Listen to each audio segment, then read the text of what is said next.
मोहब्बत, महंगे तोहफे, ब्लैकमेलिंग या फिर इक़्तिदार का घिनौना खेल। अदाकारा मोमना इकबाल और मुस्लिम नून के रंगीन मिजाज रुकने पंजाब असम्बली। साकिब खान चद्दर की कहानी में एक ऐसा सनसनीखेज मोड़ आ चुका है जिसने लाहौर से लेकर इस्लामाबाद तक के सियासी और ऐवानी हुस्न के गलियारों में जलजला बर्पा कर दिया है। मोमना इकबाल ने तो सिर्फ हरासगी का रोना रोया था, लेकिन जब कानून ने गिरेबान पर हाथ डाला तो तस्वीर का दूसरा रुख भी सबके सामने आ गया।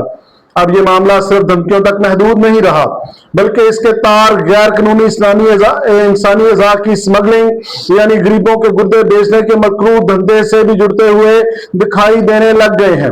वज़ीर आला पंजाब मरियम नवाज साहिबा ने मामले का सख्त नोट्स ले लिया है और अब हुकूमती मौक़िफ़ में भी इशारे मिल रहे हैं कि दाल में कुछ काला नहीं बल्कि पूरी दाल ही काली नजर आ रही है। आखिर इस 4 साला खुफिया कहानी का असल सच क्या है? क्या ये वाकई मोहब्बत में धोखा है या फिर महंगे तोहफे की लालच का इंजाम? सच्चाई क्या है? आइए हकायक से पर्दा उठाते हैं। हालिया ताजा तरीन और सबसे बड़ी डेवलपमेंट ये हुई है कि सोशल मीडिया पर संगीन इल्जामात की जंग छिड़ने के बाद अदाकारा मोमना इकबाल बाकायदा तौर पर साइबर क्राइम इन्वेस्टिगेशन एजेंसी के सामने पेश हो गई हैं। उन्होंने अपने दावों के हक में ऐसे नाकाबिल तर्दीद सबूत, चैट्स और ऑडियोज पेश कर दिए हैं जिन्हें जुटलाना नामुमकिन दिखाई देता है। लेकिन दूसरी तरफ नून लीग के बासर एमपीए साकिब चद्दर भी खामोश नहीं बैठे। वो पाकिस्तान के महंगे और नामवर कानूनदान मियां अली इशफाक एडवोकेट के हमरा NCCIA के सामने पेश हो गए हैं ताकि कानूनी तौर पर खुद को इस दलदल से निकाल सकें। सीनियर सहाफती जराये के मुताबिक दोनों फरीकैन ने तफ्तीशी अफसरान के सामने अपने अपने पत्ते शो कर दिए हैं और ये लड़ाई अब आर या पार की पोजीशन पर पहुंच चुकी है। 4 साला खुफिया ताल्लुकात और खराबी की असल वजह जराये की गहरी खोज से जो हकायक सामने आए हैं उनके मुताबिक अदाकारा मोमना इकबाल और साकिब चद्दर का ये कोई 2-4 दिन का मामला नहीं था। ये दोनों गुज़िश्ता 4 साल से ना सिर्फ गहरे राब्ते में थे बल्कि उन्होंने इकट्ठे कई बरूने मुल्क दौरे और अय्याशियां भी की।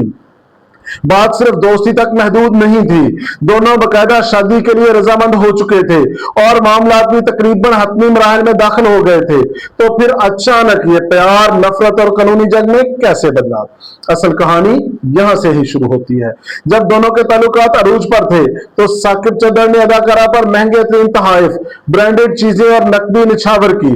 इस अय्याशी और लेन देन के दस्तावेजी सबूत अब सामने आ चुके हैं। लेकिन जैसे ही मोमना इकबाल को पता चला कि साकिब चद्दर पहले से ही शादीशुदा हैं और वो अपनी पहली बीवी को छोड़ने या इससे मामले को शफाफ रखने में नाकाम हो रहे हैं तो दोनों में शदीद तरीन इख्तलाफात पैदा हो गए। जब मोमना ने दूरी इख्तियार करना चाही तो नून लीगी एमपीए का सियासी गुरूर जाग उठा।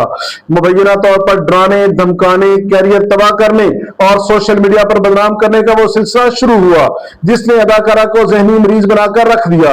अब जबकि चंद रोज बाद अदाकारा की शादी तय पा चुकी है और वो अपनी नई जिंदगी शुरू करने से पहले इस ब्लैकमेलिंग का हमेशा के लिए खात्मा चाहती हैं क्योंकि पसे पर्दा सुलह की तमाम कोशिशें बुरी तरह नाकाम हो चुकी हैं।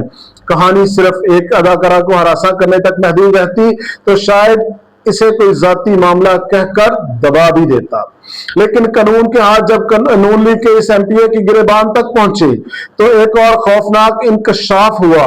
साकिब चद्दर पर इल्जाम है कि वो गरीबों के गुर्दे निकालकर अमीरों को बेचने वाले एक बैनुल अक़वामी गैर कानूनी नेटवर्क का हिस्सा है।